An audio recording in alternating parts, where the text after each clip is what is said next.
दोस्तों, क्या आपने कभी सोचा है कि हमारी पृथ्वी जैसे और भी ग्रह हो सकते हैं जहां इंसान बस सकते हैं? एक ऐसी जगह जहां पानी हो, जमीन हो और शायद जीवन भी हो। आप जानते हैं, जब मैं छोटा था तो रात को अक्सर छत पर लेटा करता था और तारों को निहारता रहता था। मुझे हमेशा से यह सवाल परेशान करता था कि क्या इस विशाल ब्रह्मांड में हम अकेले हैं? आज विज्ञान ने इतनी तरक्की कर ली है कि हम अपने सौर मंडल के बाहर भी ग्रहों की खोज कर सकते हैं। वैज्ञानिकों ने ऐसे कई ग्रहों की खोज की है जो हमारी पृथ्वी से मिलते जुलते हैं और जहां जीवन की संभावनाएं हो सकती हैं। कल्पना कीजिए, एक ऐसी दुनिया जहां शायद पेड़ हैं, नदियां हैं और सिर्फ शायद जीव भी। तो चलिए, आज हम आपको ले चलते हैं एक रोमांचक सफर पर, जहां हम जानेंगे उन ग्रहों के बारे में जो पृथ्वी जैसे हैं और जहां जीवन की संभावनाएं मौजूद हैं। लेकिन दोस्तों, अगर आपको ये विषय रोमांचक लग रहा है तो वीडियो को लाइक करें और हमारे चैनल को सब्सक्राइब जरूर करें ताकि आप ऐसे दिलचस्प वीडियो मिस ना करें। सबसे पहले बात करते हैं केपलर 452b की, जिसे पृथ्वी का बड़ा भाई कहा जाता है। यह ग्रह हमारी पृथ्वी से लगभग 60% बड़ा है और एक ऐसे तारे की परिक्रमा करता है जो हमारे सूर्य से थोड़ा सा बड़ा और ज्यादा चमकीला है। इस ग्रह की खोज ने पूरी दुनिया में तहलका मचा दिया था, क्योंकि यह अपने तारे के गोल्डीलॉक्स जोन में स्थित है। गोल्डीलॉक्स जोन का मतलब है कि यह ग्रह अपने तारे से इतनी दूरी पर है कि यहाँ का तापमान पानी को तरल रूप में रहने के लिए बिल्कुल सही है। और जैसा कि हम जानते हैं, पानी जीवन के लिए सबसे जरूरी चीजों में से एक है। अब सवाल यह उठता है कि क्या केपलर 452b पर वाकई पानी मौजूद है? अभी तक तो हमें इसका जवाब नहीं मिला है, लेकिन वैज्ञानिक इस ग्रह के वातावरण का अध्ययन करके यह पता लगाने की कोशिश कर रहे हैं कि क्या यहाँ पानी के होने की संभावना है या नहीं। केपलर 452b की एक और खास बात यह है कि यह अपने तारे का एक चक्कर 385 दिनों में पूरा करता है, जो कि पृथ्वी के एक साल से सिर्फ 20 दिन ज्यादा है। यानी अगर आप केपलर 452b पर रहते तो आपको साल में सिर्फ 20 दिन ज्यादा इंतजार करना पड़ता अपने जन्मदिन मनाने के लिए। केपलर 452b हमसे लगभग 1400 प्रकाश वर्ष दूर है। इसका मतलब है कि अगर हम प्रकाश की गति से भी सफर करें तो भी हमें वहां तक पहुंचने में 1400 साल लग जाएंगे। लेकिन कौन जानता है, हो सकता है कि भविष्य में हम ऐसी तकनीक ईजाद कर लें जिससे हम प्रकाश की गति से भी तेज सफर कर सकें और केपलर 452b पर जाकर देख सकें कि क्या वहां सचमुच जीवन है या नहीं।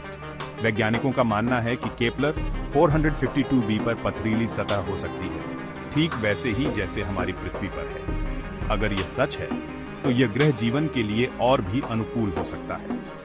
हालांकि अभी तक हम सिर्फ अनुमान ही लगा सकते हैं। केपलर 452b के बारे में जानने के लिए हमें और बहुत कुछ खोजबीन करनी होगी। अब बात करते हैं प्रोक्सिमा बी की, जो हमारी पृथ्वी से सिर्फ 4.2 प्रकाश वर्ष दूर है। यह ग्रह हमारे सबसे करीब है और अपने तारे प्रोक्सिमा सेंटोरी के हैबिटेबल जोन में स्थित है। प्रोक्सिमा सेंटोरी हमारे सूर्य का सबसे नजदीकी तारा है, जो एक लाल बौना तारा है। प्रोक्सिमा बी का द्रव्यमान पृथ्वी से लगभग 1.3 गुना ज्यादा है और यह अपने तारे का एक चक्कर सिर्फ 11.2 दिनों में पूरा कर लेता है। इसका मतलब है कि प्रोक्सिमा बी पर एक साल पृथ्वी के 11 दिनों के बराबर होता है। हालांकि प्रोक्सिमा बी अपने तारे के बहुत करीब है, लेकिन चूंकि प्रोक्सिमा सेंटोरी एक ठंडा तारा है, इसलिए वैज्ञानिकों का मानना है कि प्रोक्सिमा बी पर पानी तरल रूप में मौजूद हो सकता है। लेकिन प्रोक्सिमा बी के साथ एक समस्या है, यह अपने तारे के साथ टाइडली लॉक्ड है। इसका मतलब है कि इस ग्रह का एक हिस्सा हमेशा अपने तारे के सामने रहता है, जबकि दूसरा हिस्सा हमेशा अंधेरे में डूबा रहता है। इससे ग्रह के दोनों हिस्सों के तापमान में भारी अंतर होता है, जिससे जीवन के लिए मुश्किलें पैदा हो सकती हैं। इसके अलावा प्रोक्सिमा सेंटोरी एक सक्रिय तारा है जो समय समय पर शक्तिशाली सौर ज्वालाएं उत्सर्जित करता है। ये ज्वालाएं प्रोक्सिमा बी के वातावरण को नष्ट कर सकती हैं और जीवन के लिए खतरा पैदा कर सकती हैं। फिर भी प्रोक्सिमा बी की पृथ्वी से नजदीकी के कारण यह ग्रह वैज्ञानिकों के लिए बहुत दिलचस्पी का विषय बना हुआ है। भविष्य में हम उन्नत दूरबीनों की मदद से प्रोक्सिमा बी के वातावरण का अध्ययन कर सकेंगे और यह पता लगाने की कोशिश करेंगे कि क्या इस ग्रह पर वाकई जीवन मौजूद है या नहीं।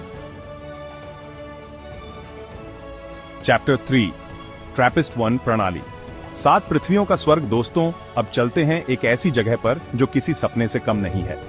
ट्रैपिस्ट-1 प्रणाली में 7 ग्रह हैं जो सभी पृथ्वी जैसे हैं। ये प्रणाली हमसे 40 प्रकाश वर्ष दूर है और इसमें एक अल्ट्रा कूल बौना तारा है जिसका नाम ट्रैपिस्ट-1 है। इस तारे का द्रव्यमान हमारे सूर्य के द्रव्यमान का सिर्फ 8% है और यह हमारे सूर्य से बहुत ठंडा है। ट्रैपिस्ट-1 के 7 ग्रहों को ट्रैपिस्ट-1b, C, D, E, F, G और H नाम दिया गया है। इनमें से 3 ग्रह ट्रैपिस्ट-1e, F और G अपने तारे के हैबिटेबल जोन में स्थित हैं, जिसका मतलब है कि इन ग्रहों पर पानी तरल रूप में मौजूद हो सकता है। वैज्ञानिकों का मानना है कि ट्रैपिस्ट-1 प्रणाली में जीवन की संभावना बहुत ज्यादा है, क्योंकि यहाँ के ग्रहों पर पानी के साथ साथ अन्य जरूरी तत्व भी मौजूद हो सकते हैं। ट्रैपिस्ट-1 के ग्रह अपने तारे के बहुत करीब परिक्रमा करते हैं।